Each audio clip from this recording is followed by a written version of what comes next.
नमस्कार, साधना न्यूज में आपका बहुत स्वागत है और मैं हूं आपके साथ अनुपमा खोपरे। और बुलेटिन की शुरुआत करते हैं भोपाल की बड़ी खबर के साथ, जहां मध्य प्रदेश पंचायत चुनाव पर सुप्रीम कोर्ट का फैसला सामने आ गया है। बता दें कि SC/ST आरक्षण से ही मध्य प्रदेश में पंचायत चुनाव होंगे। बता दें कि सुप्रीम कोर्ट के फैसले पर सीएम शिवराज सिंह चौहान का बयान भी सामने आ गया है, जहाँ सीएम शिवराज सिंह चौहान ने कहा कि सुप्रीम कोर्ट के फैसले का अध्ययन किया जाएगा, साथ ही OBC को आरक्षण मिले इसका भी प्रयास किया जाएगा। तो सीएम शिवराज सिंह चौहान का ये बड़ा बयान सुप्रीम कोर्ट के फैसले के बाद में आया है। बता दें कि मध्य प्रदेश में पंचायत और नगरीय चुनाव के लिए सुप्रीम कोर्ट ने एक बड़ा फैसला किया है, जहां उन्होंने कहा कि SC और ST आरक्षण के साथ ही मध्य प्रदेश में पंचायत एवं निकाय चुनाव कराए जाएंगे।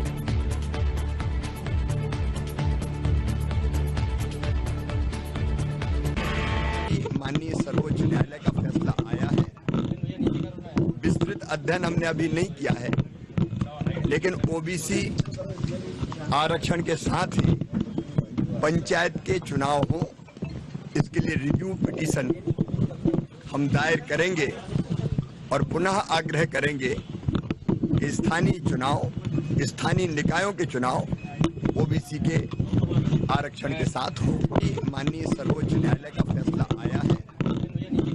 विस्तृत अध्ययन हमने अभी नहीं किया है, लेकिन OBC आरक्षण के साथ ही पंचायत के चुनाव हो, इसके लिए रिव्यू पिटीशन हम दायर करेंगे और पुनः आग्रह करेंगे कि स्थानीय निकायों के चुनाव OBC के आरक्षण के साथ हो।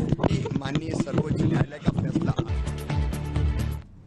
तो इसी खबर पर और भी जानकारी के लिए सीधे रुक करते हैं। विशेष संवाददाता देवेंद्र पटेल हमारे साथ में जुड़ चुके हैं।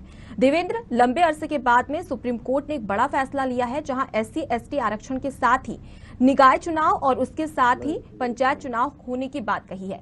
ऐसे में शिवराज सरकार के लिए एक बड़ा झटका सुप्रीम कोर्ट का माना जा सकता है। देवेंद्र जी अनुपमा, मध्य प्रदेश में ये बहुचर्चित पंचायत और नगरीय निकाय चुनाव से संबंधित फैसला जो है सुप्रीम कोर्ट ने आज सुना दिया है।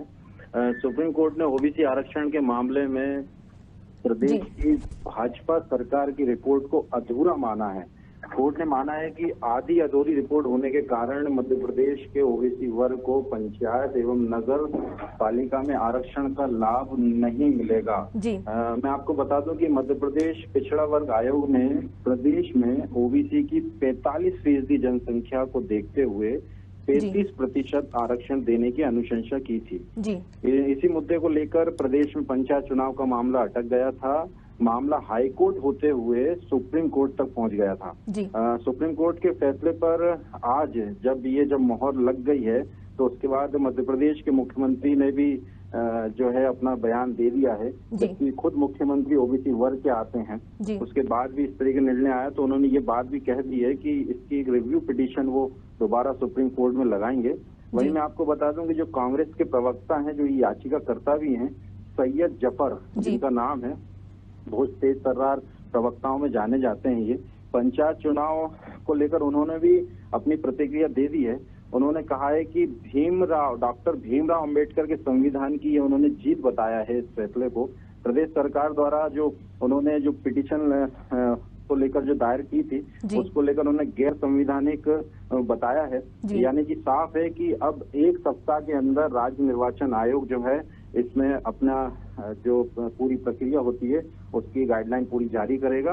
आप देखना हालांकि ये है कि अब जो राज्य सरकार है वो आगे क्या निर्णय लेती है और उनकी जो रिव्यू पिटीशन है वो सुप्रीम कोर्ट स्वीकार करती है भी क्या नहीं। बड़ा सवाल होगा कि आखिर स्वीकार कर पाती है या नहीं। बहुत बहुत शुक्रिया देवेंद्र, आप हमारे साथ में बने रहिए। इसी खबर पर और भी चर्चा के लिए न्यूज हेड पंकज दीक्षित जी हमारे साथ में जुड़ चुके हैं। पंकज जी, सुप्रीम कोर्ट का बड़ा फैसला आया है, SC/ST के साथ ही नगरीय निकाय और पंचायत चुनाव होंगे। देखा जाए तो हाल ही में राज्य सरकार ने एक बड़ा फैसला किया था, जिसमें राज्य सरकार ने कहा था कि OBC आरक्षण के साथ ही पंचायत और निकाय चुनाव होंगे। लेकिन अब सुप्रीम कोर्ट का फैसला आ गया है, इसकी वजह से एक बड़ी समस्या उत्पन्न हो चुकी है राज्य सरकार के सामने। देखिए, समस्या तो उत्पन्न हुई है, लेकिन जैसा मुख्यमंत्री शिवराज सिंह चौहान का बयान दिया गया है और उन्होंने कहा है कि वो सुप्रीम कोर्ट में रिव्यू पिटीशन जारी करेंगे और उस पिटीशन का मतलब ही ये है कि वो पुनर्विचार के लिए बात कहेंगे और वो उन्होंने कहा है कि ओबीसी के आरक्षण के साथ में ही जो है चुनाव होना चाहिए नगर पंचायत के और नगर निकाय के।